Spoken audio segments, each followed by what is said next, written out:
Hey there, anyone. I'm just showing off here in a short video my favorite deck, favorite commander deck from Magic the Gathering. This is one I've been running since I first heard about Commander, probably in like 2011. I recently got this nice secret layer of Uril the Miststalker and rebuilt the deck. I hadn't had it for probably like 5-6 years. Was hoping to maybe try a new crack at it. And here's kind of my newest version of Uril. If you've got any recommendations or criticisms or critiques, let me know in the comment. We're going to try to do some videos with the club here where I show off some of my decks in this format, and then some of my students will do the same. So they'll kind of show off their commander and talk through it.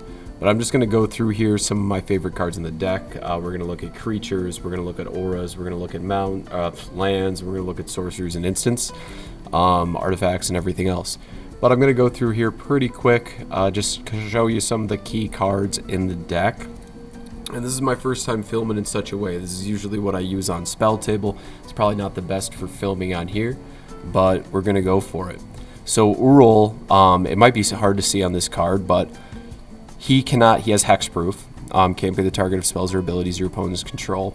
And he gets +2/+2 for each aura on it. So the main idea of this build is Voltron. You want to beef him up, swing, maybe get some extra combats, and get him out as soon as possible, really. But let's check out here some creatures. I have mixed in here some mana dorks and stuff that just synergizes well with Uril and auras. We got here Sithis Harvester Hand, popular commander too, but whenever you cast an enchantment, gain 1 life, draw a card. Pretty decent. Starfield Mystic, pretty much a staple for any deck that's running enchantments, I'd say. Umbra Mystic, great card especially for my Uril deck, because once I throw those enchantment auras on him, get her out, things get a lot easier because she gives him totem armor. Quincy Harker, this is normally a reclusive taxidermist, but he's a really good mana dork. Kind of a slept-on one that I don't see often, and I personally love this art. Very kind of Vincent Price era horror movie, and I really dig it. Kutzel, Malamet Exemplar. Opponents can't cast spells during my turn, so that stops anyone from preventing combat damage or doing anything tricky when I'm trying to swing with Uril. Paradise Druid, another staple mana dork. Karlach, Fury of Avernus. This is a proxy, but I own the other card in another deck. Maybe I'll show that deck later.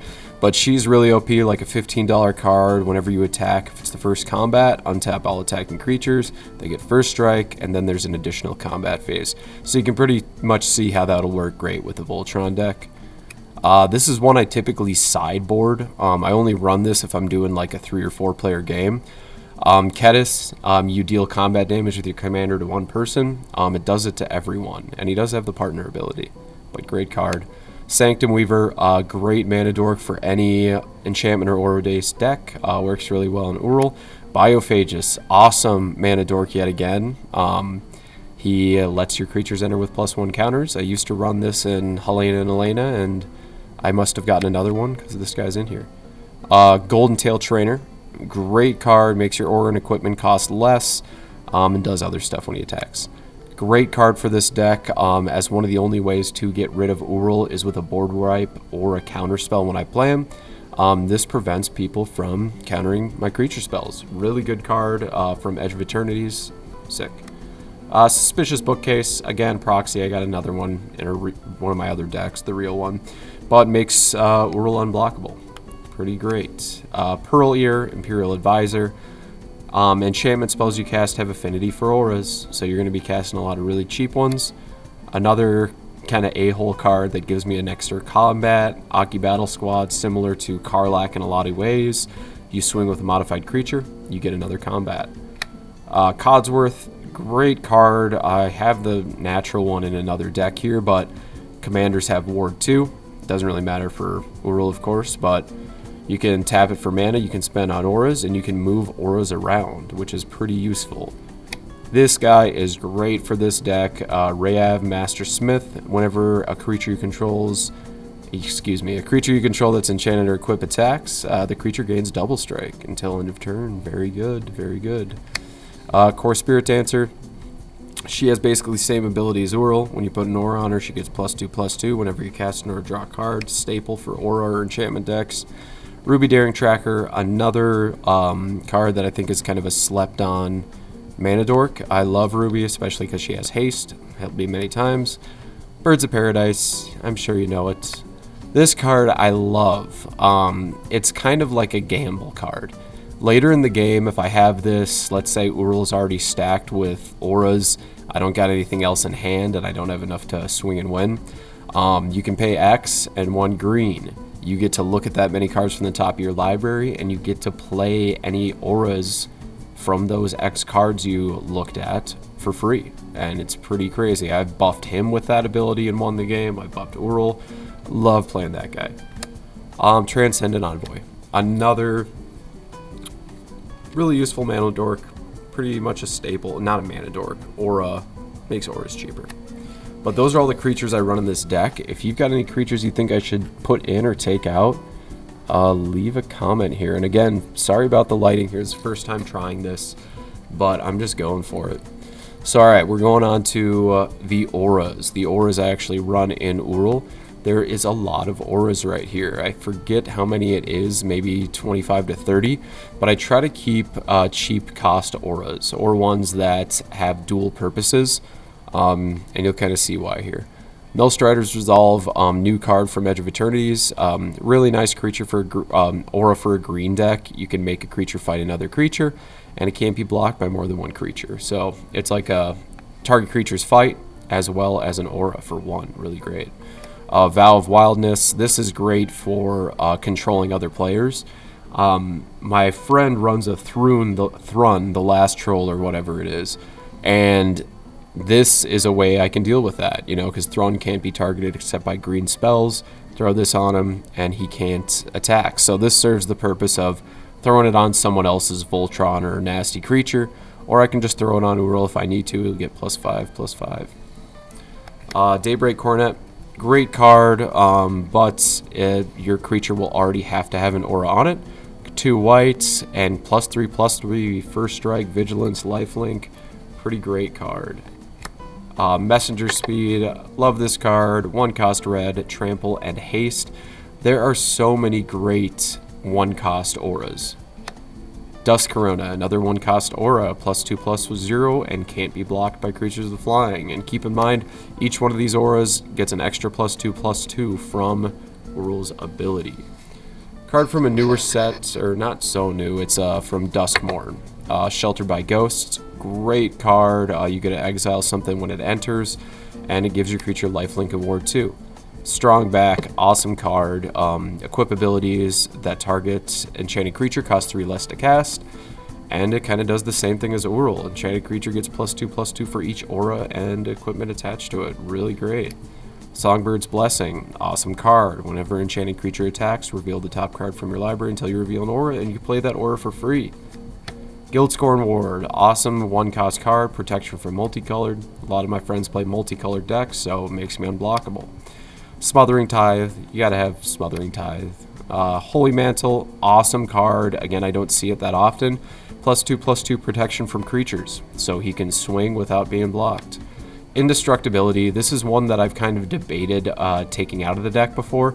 I have other ways of making Uril indestructible, I'm pretty sure, but I just don't often use this. It's very helpful if people are using board wipes though, because the only ways to really get rid of Uril is forcing me to sack, board wiping, returning cards to hand, or countering. Strength of the Harvest, great card, +1/+1 for each enchantment you control. There's a lot of cards that do that, that give you +1/+1 for each enchantment you control, but people typically just stick to like Ethereal Armor and maybe 1 or 2 others, but there's a lot that do this. Rancor, staple. This card has won me a few games. I recently discovered it, red, green, white. At the beginning of your upkeep, put a +1 counter on each creature you control if you control a creature with power 5 or greater. Then you gain 10 life if you control a creature with power 10 or greater. Then you win the game if you have control if you control a creature with power 20 or greater. So once Uril is out, he pretty quickly can become a 20/20. So this has won me the game quite a few times. If you run a deck that you have big creatures in for red, green, white, you should probably pick this up. It's only like $2, I think. Enchantress's Presence just lets me draw cards off of auras. Love this card, Indomitable Might here. Enchanted creature gets +3/+3, and its controller may have it assign its combat damage as though it weren't blocked. So if anyone blocks Uril, doesn't matter, they're still going to take all the damage. Weird card, great card. Angelic Gift, I love these low-cost cards that also let me draw. Seems basic, but it has helped me many times, and flying is great to have. Spider Umbra, +1/+1 reach, another 1 cost, and it also gives Totem Armor, something that's very helpful for Uril, especially if there's a board wipe. Arachniform, this has gone nuts a few times, gets +2/+2 reach, and has every creature type. So I was playing an elf deck or something. One of my buddies was playing one, and he had all these buffs for his creatures, or elves in general, like Coat of Arms and a couple other things. So when I played this, Uril went from being, you know, not much to pretty insane because he had a lot of elves out. Ancestral Mask, again, +2/+2 for each other enchantment on the battlefield. So not just yours, every enchantment on the battlefield. Great card. Feather of Flight, pretty much same as that other one, but lets you draw a card and gives +1. Tempest Technique, another one that I think people kind of forget about. It does cost 4, but you get +1/+1 for each enchantment you control. So there's a lot of enchantments that buff off of other enchantments. Griff's Boon, great card. It's got a nice ability to return it to your hand as well. Benevolent Blessing, sick card. You choose a color, your creature has protection from that color for 2 cost. Really useful. Sticky Fingers, new Capenna card I kind of like. Just gives Menace 1 cost, and you get to draw a card when they die, and you create treasure tokens. Mantle of the Ancients, this is huge if you get board wiped or something, and then all your auras are in the graveyard. You can play Mantle of Ancients, bring all of those auras back attached to the creature you enchant this with. Great card. Sage's Reverie lets you draw a bunch of cards when you play it onto a creature that's already enchanted, and again, +1/+1 for each aura. Another one, Ethereal Armor, gets +1/+1 for each enchantment you control, so there are a lot of those that'll stack up. Angelic Destiny, great card, +4/+4, flying, first strike. When this creature dies, return this to your hand. Squeeze Embrace, I just love seeing Squee on there. I don't think I'm going to get a good photo of it, but there you go, +2/+2. When the creature's put into your graveyard, you just return it to your hand. Great 2-cost card. Demonic Ruckus, +1/+1, Menace and Trample, pretty great. And Sentinel's Eyes, Vigilance for 1, and you can bring it back to your hand later on if it goes away. So those are all the auras I run. Let's see, 1, 2, 3, 4, 5, 6, 7, 8, 9, 10, 11, 12, 13, 14, 15, 16, 17, 18, 19, 20, 21, 22, 23, 24, 25, 26, 27, 28, 30, 31, 32, 33. So there are 33 enchantments, probably like 28 or 29 auras in there. Here are the instants and sorceries I run. Some I've been questioning if I want them in there or not, but for now, they're in there. Season of Gathering, pretty great card. It's a high cost, but it has a lot of abilities. I'm not going to go over them all. But the one I mostly will use it for is to draw cards equal to the greatest power among creatures you control. Uril gets really big, lets me draw a lot of cards. Fling, last-ditch effort. If I hit someone, I deal near lethal damage. I can typically use Fling to sack Uril for whatever his power toughness is and toss it at him. Winds of Wrath, you gotta have this if you're running Uril or any aura-based deck where you're buffing your creatures. Destroy all creatures that aren't enchanted. Prepare and Fight. This is a really nice one. Again, it's just kind of forcing someone's creature to fight yours, so Uril's gonna fight someone. Teferi's Protection, always just good to have. Last Chance, this is one of my favorite ones I had just added, kind of along the lines of Karlach and that Goblin, Aki Battle Squad. Take an extra turn after this one, but at the beginning of that turn's end step, you lose the game. This has saved me once or twice. Nice card to have, because again, when you're playing Uril, you just want to be hyper aggressive. You want to get him out as soon as you can. You want to get totem armors on him. You want to start swinging ASAP.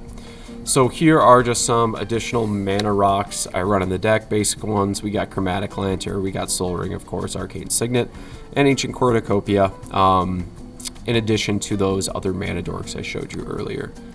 And here are the lands I run. I don't usually typically have any land problems in this deck. I'm not going to explain the lands, but I'll just run through them and name their names. Radiant Summit, Helm's Deep, Sheltering Landscape. This is one that I will name, though, Contested Cliffs. It's great if you do a big creature deck where you try to fight people. Target beast you control fights another target creature your opponents control, and Uril is a beast, so it works out perfectly. Clifftop Retreat, Brushland, Sacred Foundry, Fortified Village, Command Tower, Fabled Passageway, Path of Ancestry, Croson Verge, Scattered Groves, Rugged Prairie, Grasslands, Battlefield Forge, Exotic Orchard, Sungrass Prairie, and then I've got all my basics. And there's maybe, I don't know how many of each there are. But that is my Uril deck. I don't believe Uril is one of the most popular commanders by any means, but he's kind of my favorite. I remember my buddies and I, when we were freshmen in college, we played a lot of Modern and some Standard Magic. And one of my friends one day said, "Hey, have you guys heard of Elder Dragon Highlander?" I had no idea what it was, but he explained to me his brothers and some other guys he had played with had started playing this new format called Commander. But you had to choose a legendary creature, and that had to be your commander. And I looked through all my legendaries, and I had my original Uril, and that was the first one I ever built. But if you made it all the way to the end here, thank you for watching. I'm hoping to get maybe a better video camera quality setup for filming videos like this, but I just wanted to go ahead and do it today. I've got like probably 13 or 14 decks I really enjoy playing. My most expensive deck is about $600. I don't know how much this Uril deck is. It's not that much money altogether though. But some of my students might film their decks here too. There's a good variety of stuff, not just Krankos and things like that. But again, thank you for watching. If you got any recommendations, critiques, criticisms, or whatever, let me know in the comments. And again, this is just one of my personal favorite decks. And if you don't mind leaving a comment or subscribing, do that too. Thank you. Bye.